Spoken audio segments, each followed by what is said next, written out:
Gak mungkin saya kritik Prabowo seperti saya kritik Jokowi. Wartawan bertanya ke saya, aktivis bertanya ke saya, Rocky Gerung, Anda harus seperti Anda mengkritik Jokowi dong. Kenapa Anda lemah pada Prabowo? Anda nggak jujur. Oke, saya bilang, kalau kita mau jujur, saya mau jujur. Apa yang saya mesti kritik supaya saya kritik Prabowo sama seperti saya kritik Jokowi? Ya kritik kebijakannya, oke.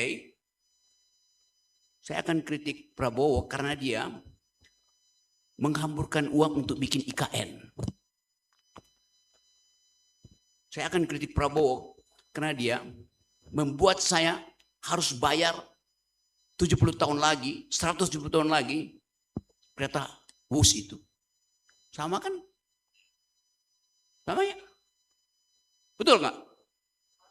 Betul nggak? Betul.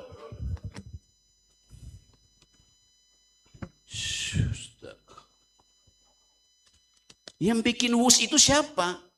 Yang bikin IKN itu siapa? Kenapa you bilang betul? Ini yang saya mau terangkan, bagaimana kemampuan kita untuk memfilter persoalan itu hilang. Gak mungkin saya kritik Prabowo seperti saya kritik Jokowi. Karena IKN itu yang bikin adalah Prabowo. WUS itu yang bikin utang adalah Prabowo, benar nggak? Ya begitu dong kritisismenya. Jadi mana perbandingannya? Saya tahu cara berpikir mereka. Tapi dia tidak mampu untuk membujuk saya percaya bahwa dia berpikir kritis. Saya nggak akan terima. Bukan sekedar terima, saya akan abaikan proposal orang dungu itu. Kritik dong seperti Anda kritik Jokowi. Apa yang saya mau kritik? Oke. Kalau saya bilang, kalau saya mau kritik Prabowo sama seperti saya kritik Jokowi, maka seluruh kualitas Jokowi ada pada Prabowo. Baru itu fair. Anda kritik Jokowi bertahun-tahun, sekarang Prabowo udah 2 tahun Anda nggak kritik. Nah ini lagi bodoh lagi nih. Saya kritik Jokowi di periode kedua. Prabowo baru periode pertama. Jadi kemarahan yang tidak ada arah itu sekedar marah tanpa arah. Jadi kritisi itu juga otaknya mesti tajam. Jadi Anda bayangkan, kemarahan kita pun tidak bisa diorganisir secara epistemik, tidak bisa diorganisir secara ideologi. Jadi kita marah ke semua arah, itu masalahnya. Ganti, jatuhin saja rezim itu. Oke. Berarti Anda pro Gibran? Enggak. Loh, Anda bilang semua satu paket rezim mau diganti. Secara konstitusi, presiden diganti, Gibran naik. Wah, Pak Rocky berpikir taktis, strategis. Bukan, saya hanya mau uji kelurusan pikiranmu. Jadi, saya balik pada soal tadi. Tidak ada forum untuk berdebat secara masuk akal, untuk berdebat secara ideologis, untuk berdebat bahkan secara psikologis itu.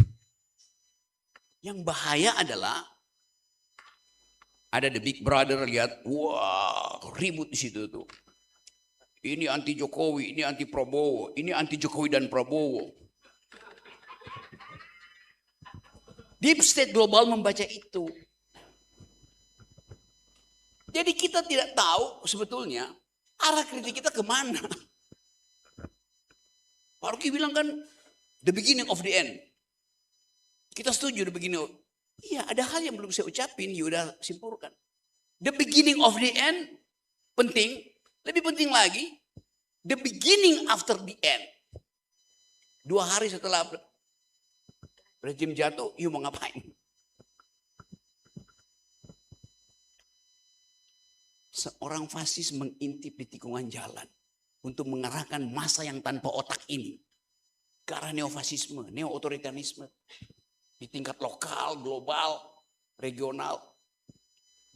Bung Karno membaca peta dunia sehingga kalau dia dicaci maki hari ini nggak ada kontekstualnya. Oh dia tahu peta dunia waktu itu kok. Dia jadi otoriter, dia tahu rakyat kita masih feodal. Kita kasih analisis, bukan pembenaran.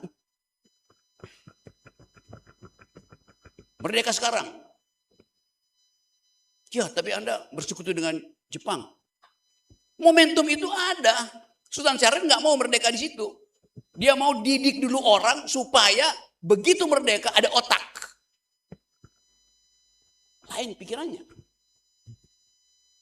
Jadi kita biasakan untuk marah secara metodologis. Rocky Gerung, Anda tidak netral. Maksudnya, ya Anda mesti sama perlakukan Prabowo dengan Jokowi. Oke, saya akan ikuti perintahmu untuk mengkritik Prabowo. Saya netral enggak? Nah itu baru netral.